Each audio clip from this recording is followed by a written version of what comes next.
133 சங்கீதம். தாவீது பாடின ஆரோகண சங்கீதம். இதோ சகோதரர் ஒருமித்து வாசம் பண்ணுகிறது எத்தனை நன்மையும் எத்தனை இன்பமுமானது. அது ஆரோனுடைய சிரசின் மேல் ஊற்றப்பட்டு அவனுடைய தாடியிலே வடிகிறதும் அவனுடைய அங்கிகளின் மேல் இறங்குகிறதுமான நல்ல தைலத்துக்கும் எர்மோன் மேலும் சியோன் பர்வதங்கள் மேலும் இறங்கும் பனிக்கும் ஒப்பாயிருக்கிறது. அங்கே கர்த்தர் என்றென்றைக்கும் ஆசீர்வாதத்தையும் ஜீவனையும் கட்டளையிடுகிறார். இந்த சங்கீதத்தின் தலைப்பு சொல்லுகிறது தாவீது பாடின ஆரோகண சங்கீதம். சங்கீதத்தின் ஆக்கியோன், மிக சிறந்த தலைவனும் ஒரு ராஜாவும் ஒரு இஸ்ரவேலில் ஒரு பெரிய காரியங்களை சாதித்த தாவீது ராஜா பாடிய சங்கீதம். எந்த சூழ்நிலைமையில் இந்த சங்கீதத்தை அவர் எழுதியிருக்கக்கூடும் என்று நாம் யோசிக்கும் பொழுது சங்கீதத்துக்குள் இருக்கிற ஒரு வசனம் அவர் என்ன சூழ்நிலைமையில் அதை எழுதினார் என்பதை நமக்கு சொல்லுகிறது. முதலாவது வசனம் சொல்லுகிறது, இதோ சகோதரர் ஒருமித்து வாசம் பண்ணுகிறது எத்தனை நன்மையும் எத்தனை இன்பமுமானது. தன் வாழ்வில் இன்பமான பல நேரங்கள் உண்டு என்பதை தாவீது பல இடத்தில் சொல்லியிருக்கிறார். அதில் ஒன்று தேவனுடைய ஆலயத்திற்கு போவது இன்பம். மற்றொன்று இங்கே சொல்லப்பட்டிருக்கிறது சகோதரர் ஒருமித்து வாசம் பண்ணுகிறது எவ்வளவு இன்பம். என் அன்பு தேவனுடைய பிள்ளைகளை, இந்த சங்கீதத்திற்குள் போவதற்கு முன்பதாகவே நாமும் கூட இப்படி ஒருமித்து வாசம் பண்ண ஒரு இன்பமான ஆசீர்வாதத்தை ஆண்டவர் நமக்கு தந்திருக்கிறார் என்பதை நினைத்து ஆண்டவரை ஸ்தோத்திரிப்போம். ஹல்லேலூயா. வழக்கமாய் நம்முடைய தியானத்திற்காக சங்கீதத்தை நாம் 3 பகுதியாக பிரிப்பது வழக்கம். இந்த சங்கீதத்தையும் நான் 3 பகுதியாக பிரிக்க விரும்புகின்றேன். அதில் ஒன்று சகோதர சிநேகத்தின் மேன்மை. வசனம் 2 சகோதர சிநேகத்தின் மகிமையை சொல்லுகிறது. 3வது சகோதர சிநேகத்தின் நன்மையை சொல்லுகிறது. சகோதர சிநேகத்தின் மேன்மை, சகோதர சிநேகத்தின் மகிமை, சகோதர சிநேகத்தின் நன்மை. இதை கற்றுக்கொள்கிற நீங்கள் உங்கள் வீடுகளிலே உங்கள் பிள்ளைகளுக்கு, உங்கள் அயலகத்தாருக்கு, உங்கள் உறவினர்களுக்கெல்லாம் இதை அவ்வப்பொழுது கற்றுக் கொடுக்க வேண்டும். சரி, என்ன மேன்மை? சகோதர சிநேகத்திலே என்ன மேன்மை இருக்கிறது?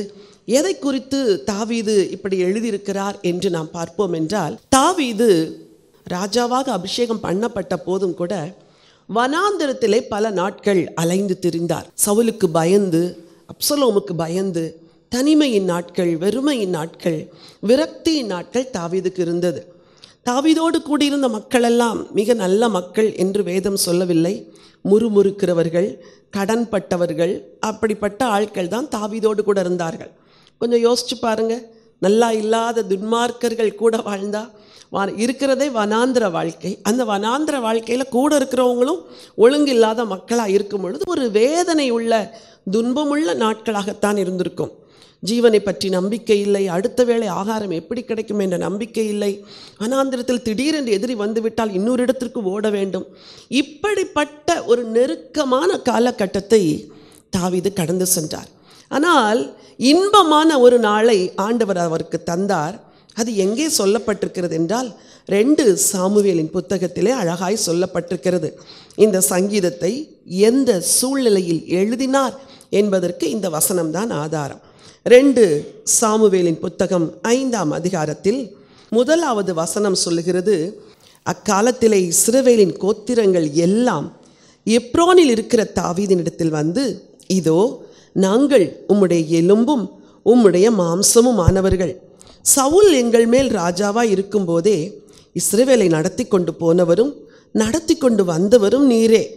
கர்த்தர் என் ஜனமாகி இஸ்ரவேலை நீ மேய்த்து நீ இஸ்ரவேலின் மேல் தலைவனாய் இருப்பாய் என்று உம்மிடத்தில் சொன்னாரே என்றார்கள். இஸ்ரவேலின் மூப்பர் எல்லாரும் எப்ரோனிலே ராஜாவினிடத்தில் வந்தார்கள். தாவீது ராஜா எப்ரோனிலே கர்த்தருக்கு முன்பாக அவர்களோட உடன்படிக்கை பண்ணின பின்பு அவர்கள் தாவீதை இஸ்ரவேலின் மேல் ராஜாவாக அபிஷேகம் பண்ணினார்கள். தாவீது ராஜாவாகும் போது 30 வயதாயிருந்தான். அவன் 40 வருஷம் ராஜ்யபாரம் பண்ணினான்.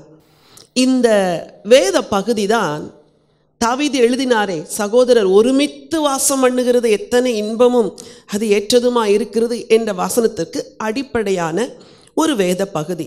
தாவீது வனாந்திரத்திலே அலைந்து திரிந்து கொண்டிருந்தார். ஆனால் சவுல் மரித்த பின்பு எல்லா மூப்பர்களும் சமஸ்த இஸ்ரவேலரும் ஒருமித்து கூடி வந்து தாவீதை பார்த்து சொன்னார்களாம், நீர்தான் இனிமேல் எங்களுக்கு ராஜாவாக இருக்க வேண்டும். அது எப்படி இருக்கும் பாருங்கள். 12 கோத்திரத்துடைய மூப்பர்கள், 12 கோத்திரத்துடைய பிதாக்கள், தலைவர்கள், பெரியவர்கள் எல்லாரும் கூடி வந்து, தாவீது நீர்தான் ராஜாவாக இருக்க வேண்டும் என்று தேவன் ஏற்கனவே சொன்னாரே, அந்த நாள் இந்த நாள் தான், நீர்தான் எங்கள் மேல் ராஜாவாக இருக்க வேண்டும் என்று சொன்ன அந்த நிகழ்வு நிச்சயமாகவே தாவீதின் இருதயத்தை நெகிழ வைத்திருக்கும். இவர்களெல்லாம் என்னை விரோதிகளாக எண்ணினார்கள், இவர்களெல்லாம் என்னை வேறு மனிதனாக நினைத்தார்கள். ஆனால் இன்றைக்கு இவர்கள் எல்லாரும் ஒருமித்து வந்து என்னை ராஜாவாக வேண்டும் என்று சொல்லி கேட்கிறார்களே என்று நினைத்தது மட்டுமல்ல, அவரை அன்றைக்கு ராஜாவாய் அபிஷேகம் பண்ணினார்கள்.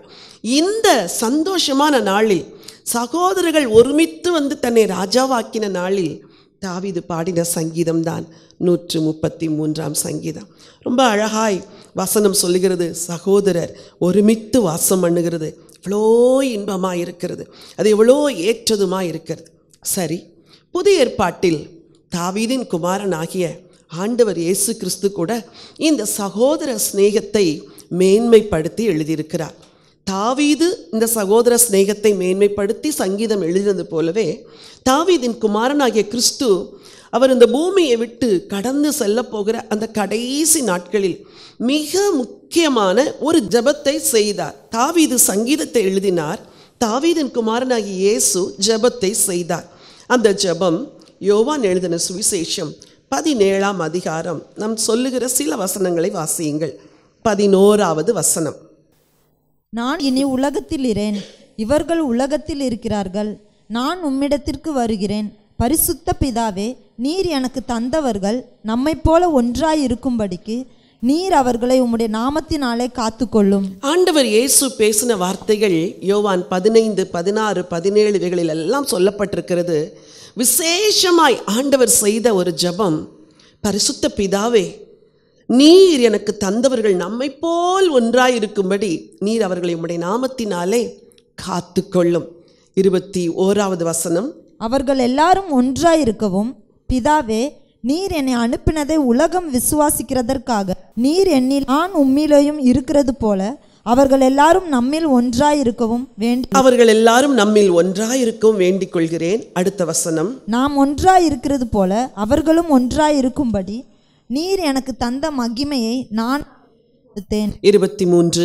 ஒருமைப்பாட்டில் அவர்கள் தேறினவர்களாய் இருக்கும்படிக்கும் என்னை நீர் அனுப்பினதையும் நீர் என்னில் அன்பாயிருக்கிறது போல அவர்களிலும் அன்பாயிருக்கிறதையும் உலகம் அறியும்படிக்கும் நான் அவர்களிலும் நீர் என்னிலும் இருக்கும்படி வேண்டிக் கொள்ளுகிறேன். என்ன ஒரு அருமையான ஜெபம் பாருங்கள். இரட்சகர் ஜெபித்த ஜெபம். பிதாவே, இவர்கள் எல்லாரும் ஒன்றாய் இருக்க வேண்டும், நீர் என்னிலும் நான் உம்மிலும் இருக்கிறது போல இவர்கள் என்னிலும் இவர்கள் உம்மிலும் நிலைத்திருக்கும்படி எல்லாரையும் ஒன்றாக்கும்.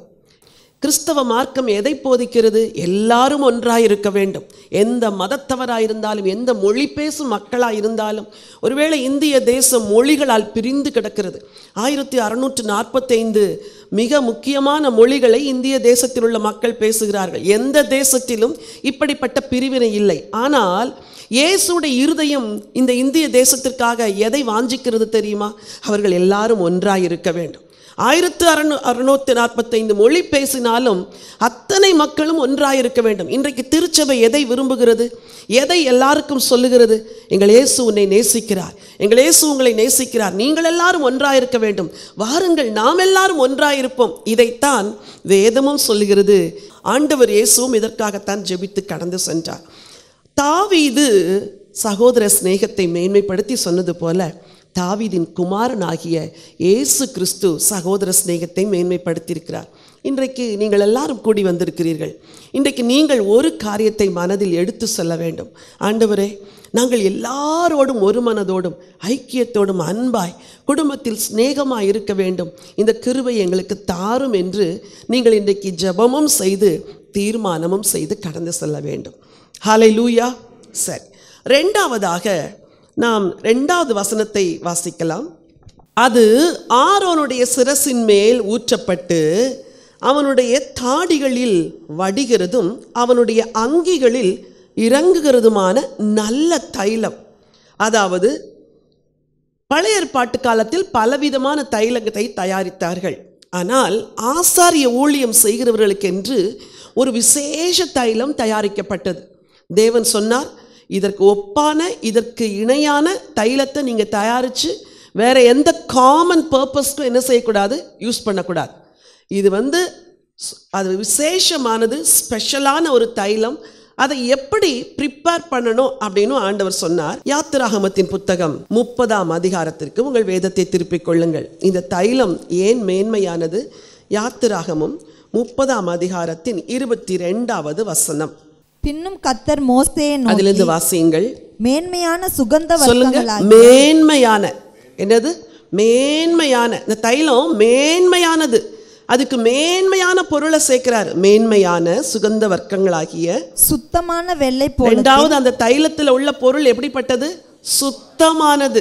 மேன்மையான சுத்தமான வெள்ளை போலத்தில் பரிசுத்த ஸ்தலத்தின் சேக்கலின் படி 500 சேக்கல் இடையையும் சுகந்த கருவாப்பட்டையிலே அதில் பாதியாகி 250 சேக்கல். பொருட்களை எல்லாம் சொல்லிக் கொண்டு வருகிறார். 25வது வசனம். அதனால் பரிமள தைலக்காரன் செய்வது போல கூட்டப்பட்ட பரிமள தைலம். அந்த தைலம் என்ன தைலம்? கூட்டப்பட்ட பரிமள தைலம். ஒவ்வொரு இன்கிரீடியன்ட்டுக்கும் ஒரு விசேஷ தன்மை இருக்குது. அது தனித்தனியாக இருந்தால் வாசனை வேற மாதிரி இருக்கும். ஆனால் எல்லாத்தையும் ஒன்றா சேர்க்கும் பொழுது கூட்டப்பட்ட பரிமள தைலத்தை, சுத்தமான அபிஷேக தைலத்தை உண்டு பண்ணுவாயா. அது கூட்டப்பட்ட தைலம், அது சுத்தமான தைலம். ஆண்டவர் இந்த தைலத்தில் பல விசேஷ பொருட்களை சேர்க்கிறார். அது கூட்டப்படுகிறது, அது சுத்தமாய் செய்யப்படுகிறது. அடுத்து வாசிங்க. அது பரிசுத்த அபிஷேக தைலம். மூன்றாவது, அது பரிசுத்தமானது. என்ன ஒரு அழகான தேவனுடைய வார்த்தை பாருங்கள். ஆரோனுடைய சிரசின் மேலும் ஆசரிப்பு கூடாரத்தில் உள்ள பொருட்களின் மேலும் அங்கே பூசப்படுகிற இந்த தைலம் அது விசேஷமானது, பரிசுத்தமானது, கூட்டப்பட்டது, மேன்மையானது, சுத்தமானது. அப்போ அந்த தைலத்துக்கு சகோதர சிநேகத்தை ஒப்பிட்டு சொல்லுகிறார். இப்போ சொல்லுங்க, சகோதர சிநேகம் எப்படிப்பட்டது? மேன்மையானது, சுத்தமானது, பரிசுத்தமானது, கூட்டப்பட்டது, விசேஷமானது. இங்கே வந்திருக்கிற உங்கள் எல்லாருக்குள்ளும் ஆண்டவர் விசேஷ கிருபைகளை வைத்திருக்கிறார். ஒவ்வொருவருக்குள்ளும் விசேஷ தன்மைகளை வைத்திருக்கிறார். நாம் எல்லாம் தனித்து இயங்குவதை விட ஒன்றாய் சேர்ந்து ஆண்டவரை மகிமைப்படுத்துகிற அந்த ஐக்கியம் இருக்கிறது பாருங்கள், அது மிகவும் மகிமையுள்ளது. ஹல்லேலூயா. ஆகவே தான் 2வது வசனத்தில் சொல்லுகிறார். திரும்ப வாசியுங்கள் 2வது வசனத்தை. அது ஆரோனுடைய சிரசின் மேல் ஊற்றப்பட்டு அவனுடைய தாடியிலே, அதாவது கொஞ்சமா ஊத்துனா தலையில மட்டும் இருக்கும், நிறைய ஊத்துனா தலையிலிருந்து வந்து அப்புறம் கன்னங்களின் வழியாய், தாடிகளின் வழியாய், வஸ்திரத்தின் வழியாய், அப்போ ஆரோன் நடந்து போகிற இடமெல்லாம் அந்த தைலத்தின் வாசனை. இப்போ நம்முடைய வாழ்க்கையில் கூட இந்த விசேஷ, ஒருவேளை இது சகோதர சிநேகத்துக்கு ஒப்பிட்டு சொன்னாலும் பரிசுத்த ஆவியானுடைய நிறைவு நம்முடைய வாழ்வில் இருக்கும் பொழுது, அந்த நிறைவான அபிஷேகம் இருக்கும் பொழுது, நாம் கடந்து செல்லுகிற இடமெல்லாம் மாம்சத்தின் கிரியைகள் அல்ல, ஆவியானவருடைய செயல்பாடுகள், ஆவியானுடைய கனி, ஆவியின் தன்மை வெளிப்படும். இந்த சகோதர சிநேகத்திலும் அந்த அபிஷேகமும் ஆவியின் வெளிப்பாடும் விளங்க வேண்டும். அதுதான் வசனத்தின் பொருள். இதே போல புதிய ஏற்பாட்டில் தாவீதை குறித்து சொல்வது போலவே புதிய ஏற்பாட்டில் ஆண்டவர் இயேசு அபிஷேகம் பண்ணப்பட்டார். ஒரு வசனத்தை வாசிக்க விரும்புகிறேன். மத்தேயு 26ஆம் அதிகாரம் 7வது வசனம். ஒரு ஸ்திரீ விலையேற பெற்ற பரிமள தைலம் உள்ள வெள்ளைக்கல் பரணியை கொண்டு வந்து அவர் போஜன பந்தியில் இருக்கும்போது அந்த தைலத்தை அவர் சிரசின் மேல் ஊற்றினாள். அந்த தைலத்தை அவர் சிரசின் மேல் ஊற்றினார். 12வது வசனம். இவள் இந்த தைலத்தை என் சரீரத்தின் மேல் ஊற்றினது என்னை அடக்கம் பண்ணுவதற்கு எத்தனமான செய்கையாய் இருக்கிறது. ஒரு ஸ்திரீ பரிமள தைலத்தை கொண்டு வருகிறாள், சிரசின் மேல் ஊற்றுகிறார். மற்றும் ஒரு இடத்தில் யோவான் 12ஆம் அதிகாரம் 3வது வசனத்தில் அந்த வசனத்தை வாசியுங்கள். யோவான் 12:3. அப்பொழுது மரியாள் விலையேற பெற்ற களங்கமில்லாத நலதம் என்னும் தைலத்தில் ஒரு ராத்தல் கொண்டு வந்து அதை இயேசுவின் பாதங்களில் பூசி தன் தலைமயிரால் அவருடைய பாதங்களை துடைத்தார். சரி, மத்தேயுவிலே தைலம் சிரசிலே ஊற்றப்படுகிறது, யோவானிலே தைலம் பாதத்தில் பூசப்படுகிறது. ஆண்டவர் இயேசு ராஜா, அவர் தீர்க்கதரிசி, அவர் ஆசாரியர் என்பதற்கு அடையாளமாக இந்த தைலம் அவருடைய சிரசிலே ஊற்றப்பட்டது. நன்றாய் கவனியுங்கள். சகோதர ஐக்கியம் இருக்கிறதே, அதுதான் இயேசுவுக்கு மகிமையை கொண்டு வருகிற ஒரு அபிஷேகம். நாம் எல்லாரும் சகோதர ஐக்கியத்தில் இணைந்து அவருடைய பாதத்தில் வந்து எங்கள் ஐக்கியத்தை உம்முடைய பாதத்திலே வைக்கிறோம், எங்கள் ஐக்கியத்தை பலப்படுத்தும், நாங்கள் உண்மையிலே நிலைத்திருக்க வேண்டும் என்று அந்த ஒரு மனமும் ஐக்கியத்தையும் ஆண்டவருக்கு காணிக்கை ஆக்கும் பொழுது அதுதான் அவர் ஏற்றுக்கொள்கிற சுகந்த காணிக்கை. ஹல்லேலூயா. இங்கே வந்திருக்கிறோம். ஒருவருக்கொருவர் பிரிவினை, ஒருவருக்கொருவர் மாறுபாடு, வேறுபாடுகள் இவைகள் இருந்தால் இயேசு அதில் மகிமைப்பட மாட்டார். உங்கள் குடும்பங்களிலே நீங்கள் எதை பிரதானமாய் நினைக்க வேண்டும் தெரியுமா? கணவன் மனைவிக்கிடையே, பிள்ளைகளுக்கிடையே இருக்கிற அந்த ஐக்கியம். உங்கள் பிள்ளைகளுக்கு கற்றுக் கொடுக்க வேண்டும். என்ன பிரச்சனை வந்தாலும் நீ இது உன் சகோதரன், இது உன் சகோதரி, நீ ஐக்கியமாக இருக்க வேண்டும் என்ற சகோதர சிநேகத்தை, ஐக்கியத்தை வலியுறுத்த கற்றுக் கொடுப்போம் என்றால் நல்ல குடும்பங்கள் தான் நல்ல சமுதாயத்தை உருவாக்குகிறது. ஐக்கியமுள்ள குடும்பங்கள் தான் ஐக்கியமுள்ள சமுதாயத்தை உருவாக்கும். ஐக்கியமுள்ள சமுதாயம்தான் ஒரு ஐக்கியமுள்ள ஒற்றுமையுள்ள தேசத்தை உருவாக்கும். ஹல்லேலூயா. நம்ம எல்லாருக்கும் மிகப்பெரிய பொறுப்பு இருக்கிறது. இந்த தேசத்தின் ஒற்றுமையை காக்கிற பொறுப்பு அது தனி மனிதனிலும் குடும்பத்திலும் துவங்க வேண்டும். சமுதாயத்திற்குள் கடந்து செல்ல வேண்டும். தேசத்தை நிரப்ப வேண்டும்.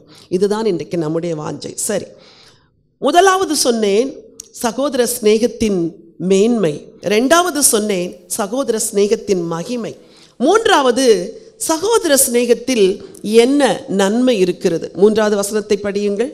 எர்மோன் மேலும் சீயோன் பர்வதங்கள் மேலும் இறங்கும் பனிக்கும் ஒப்பாயிருக்கிறது. அது எப்படி இருக்கிறதாம் சகோதர சிநேகம்? எர்மோன் மலை என்பது இஸ்ரவேல் தேசத்தில் உள்ள ஒரு விசேஷ மலை. சீயோன் பர்வதம், இந்த ரெண்டுமே விசேஷமானது. எர்மோன் மலையிலே பல நாட்கள் பனி மூடி இருக்குமா. அந்த பனி எதற்கு ஒப்பா இருக்கிறது என்றால் ஆண்டவருடைய சமூகத்திற்கு ஒப்பா இருக்கிறது. ரெண்டாவது ஆசீர்வாதத்திற்கு ஒப்பா இருக்கிறது. சகோதர சிநேகம், சகோதர ஐக்கியம் இருக்கிற இடத்துல ஆண்டவர் எதை ஊற்றுகிறாராம்? வசனம் சொல்லுகிறது, அங்கே கர்த்தர் என்றென்றைக்கும் ஆசீர்வாதத்தையும், சொல்லுங்கள், there is life.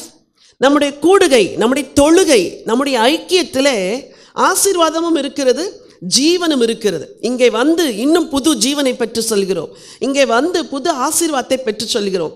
இந்த பனி ஆசீர்வாதத்துக்கு அடையாளம் என்பதற்கு ரெண்டு வசனங்களை உங்களுக்கு நான் வாசிக்க விரும்புகிறேன். ஆதியாகமத்தின் புத்தகம் 49ஆம் அதிகாரம் 26வது வசனம். உன் தகப்பனுடைய ஆசீர்வாதங்கள் என் பிதாக்களுடைய ஆசீர்வாதங்களுக்கு மேற்பட்டதாயிருந்து நித்திய பர்வதங்களின் முடிவு மட்டும் எட்டுகின்றன. அவைகள் யோசேப்புடைய சிரசின் மேலும் தன் சகோதரரில் விசேஷித்தவனுடைய உச்சந்தலையின் மேலும் வருவதாக. அதற்கு முந்தின வசனத்தோடு நீங்கள் இணைத்து பார்க்கும் பொழுது பனி ஆசீர்வாதத்திற்கு அடையாளம். மீகா 5:7 அதை சொல்கிறது. உபாகமம் 33:11 வாசிக்க விரும்புகிறேன். பனி எதற்கு அடையாளமாக இருக்கிறது? உபாகமம் 33:11. கர்த்தாவே அவன் சம்பத்தை ஆசீர்வதித்து அவன் கைக்கிரியின் மேல் பிரியமாயிரும். அவனை 13 யோசேப்பை குறித்து கர்த்தரால் அவனுடைய தேசம் ஆசீர்வதிக்கப்படுவதாக. அது வானத்தின் செல்வத்தினாலும் பனியினாலும் ஆழத்தில் உள்ள நீரூற்றுகள். அது வானத்தின் செல்வத்தினாலும் பனியினாலும். அப்படி என்றால் பனி எதற்கு அடையாளம்?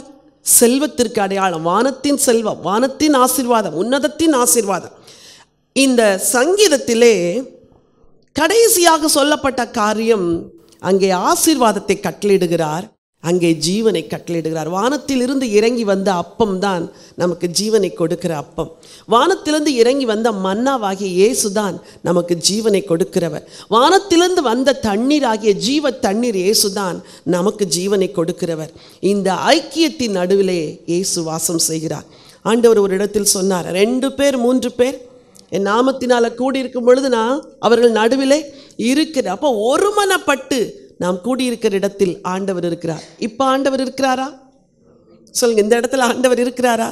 இருக்கிறார். சகோதர ஐக்கியத்திலே ஆண்டவர் இருக்கிறார். ஸோ இந்த சங்கீதம் சகோதர சிநேகத்தின் மேன்மையையும் சகோதர சிநேகத்தின் மகிமையும் சகோதர சிநேகத்தால் உண்டாகிற நன்மையையும் நமக்கு சொல்கிறது.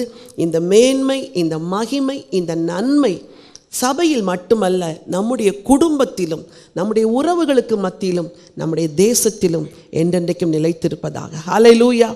தகப்பனே, இந்த வார்த்தைகளுக்காக உள்ளத்தின் ஆழத்தில் உம்மை நாங்கள் ஸ்தோத்திரிக்கிறோம். சகோதர சிநேகத்தின் மகிமையையும் மேன்மையும் நன்மையும் எங்களுக்கு கற்றுக் கொடுத்தீர். உமக்கு ஸ்தோத்திரம். விசேஷமாக எங்கள் குடும்பங்களை உடைய கரத்தில் ஒப்புக் கொடுக்கிறோம். ஒவ்வொரு குடும்பத்திலும் சகோதர சிநேகம் நிலைத்திருப்பதாக, கணவன் மனைவிக்கிடையே ஐக்கியம் நிலைத்திருப்பதாக, பெற்றோர் பிள்ளைகளுக்கிடையே ஐக்கியம் நிலைத்திருப்பதாக, ஒன்றுவிட்ட குடும்பங்களுக்கிடையே ஐக்கியம் நிலைத்திருப்பதாக.